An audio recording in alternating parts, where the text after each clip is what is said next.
എൻ്റെ സിമ്പിൾ എന്ന് പറയുന്നത് സ്കോർപ്പിയോനാണ്. Element water. റൂളിംഗ് പ്ലാനറ്റ് എന്ന് പറയുന്നത് മാർസ് ആൻഡ് പ്ലൂട്ടോ. ആഴമുള്ള വികാരത്തിന് ഉടമകളാണ് സ്കോർപ്പിയോസ്. വളരെ ശക്തമായ ഇൻഡ്യൂഷൻ പവർ. ലോയൽറ്റി. ഒരിക്കൽ സ്നേഹിച്ചാൽ വളരെ ആഴത്തിൽ തന്നെ സ്നേഹിക്കും. ഒരു സൈലന്റ് സ്ട്രെങ്ത് ആണ്. അവരോട് അനീതി ചെയ്യുന്നതൊന്നും അവർ വകവെച്ചു കൊടുക്കില്ല. സ്കോർപ്പിയോസ് നിങ്ങളുടെ കരിയറിലേക്ക് വരുമ്പോൾ വന്നിരിക്കുന്ന card 4 of cups, knight of pentacles, ace of wands and king of pentacles. First card 4 of cups ആണ്. ഒരു ഡിസാറ്റിസ്ഫാക്ഷനെ സൂചിപ്പിക്കുന്നു, ഇന്നറായിട്ടുള്ള.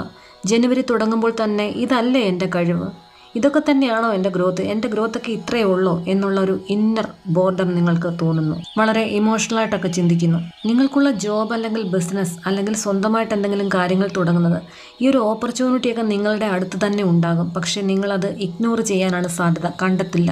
ശരിക്കും നിങ്ങൾക്ക് അവസരം കിട്ടാത്തതല്ല, നിങ്ങൾ കാണുന്നില്ല എന്നുള്ളതാണ് സത്യം. നൈറ്റ് ഓഫ് പെൻറ്റക്കിൾസ് കാർഡ് സൂചിപ്പിക്കുന്ന ഒരു സ്ലോ ഗ്രോത്ത് ആണ്. പക്ഷേ അതൊരു ഷുവറായിട്ടുള്ള